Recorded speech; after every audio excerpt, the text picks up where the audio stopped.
Today's lesson is about the phases of the chess game. No, not the phases of the moon. You'll have to ask your science teacher about that. In chess, there are 3 phases to the chess game: the opening, the middle game, and the endgame.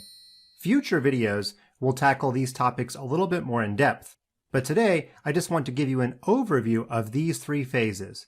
Let's first talk about the opening.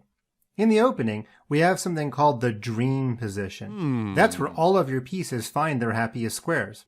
By now you know the 3 goals of the opening: control the center, develop your pieces, and castle.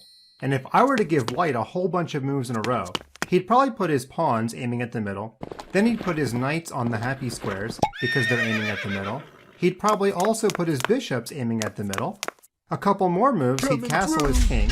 He'd move his queen up, notice the rooks are now connected, and he would put his rooks either in the center or on open files. There are no open files here, so probably the center is the best place. Those are the goals of the opening. Once all of your pieces come out, we transition. We call it the middle game. Of course, it's the middle of the game. We're not inventing new terms here. This is probably the hardest part of the game for FunMasterMike to give you advice, because it depends a lot on the positioning of the pieces. Let's take a look at 2 quick examples from games that I've played in the past. Here's a game I played against a grandmaster about 10 years ago. My queen was in danger. It occurred to me that all of my minor pieces are out, my king is safe, I have one piece that's not having any fun. This rook over here on the square A1. So I came up with this nice idea. I saved my queen by making a trade. And the reason I liked this trade is because when black took and I took back, I have control of the only open file of the chessboard. There are no pawns on that file. Later on in the game, I can get my worst piece, which is this rook, all the way over to the open file, and I'm doing very well.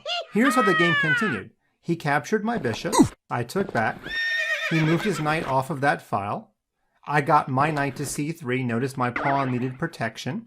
He played a5, my bishop dove in, okay, we danced around a little bit, nothing too important there. And then finally I got my worst piece in the game. Take a look at this chess position.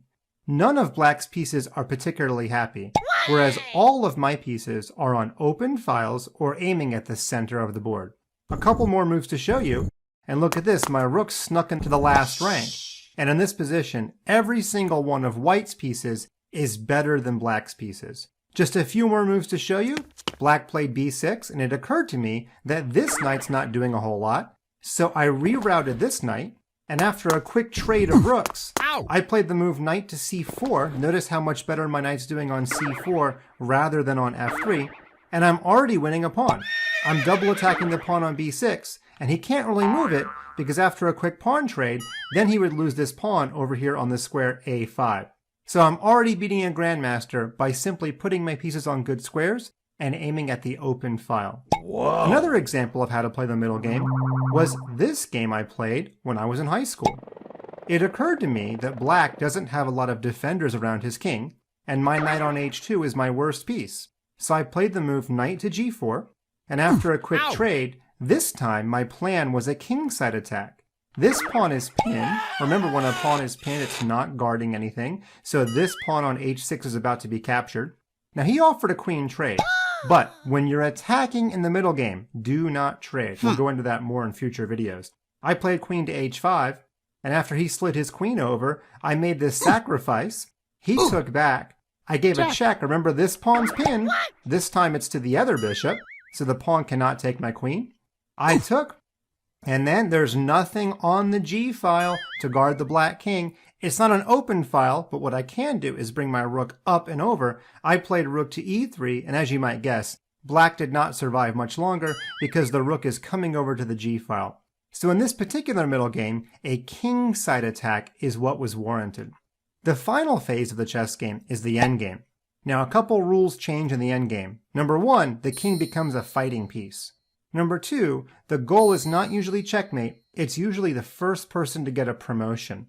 Let's take a look at a quick example, again from one of my games.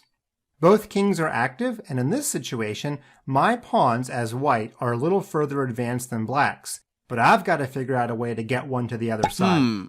Maybe you're looking at pawn takes pawn, maybe you're looking at pawn to g6, But if you work those out, I don't think you're going to find a way that a pawn definitely gets to the other side.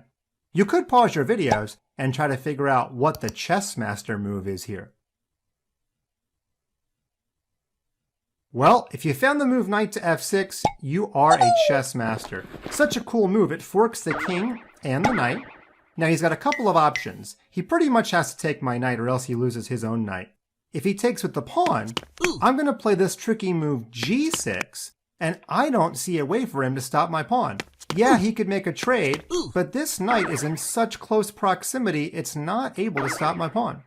His other option, going back here, was to take with his knight, but now I would take back this way, and he's got a big problem. I'm about to take and make a promotion, and if instead he takes me, I can either push or take this pawn, and I don't see a way for him to stop my pawn from getting to the other side. Ta-da! We've got 3 phases of a chess game, kids. The opening, the middle game, and the end game. In the opening, get your pieces out, get your king safe, control the center. In the middle game, you have to develop a plan based on where your pieces are. And in the end game, activate your king and try to get a promotion. We're going to go into these a little bit more in depth, so stay tuned for some future videos.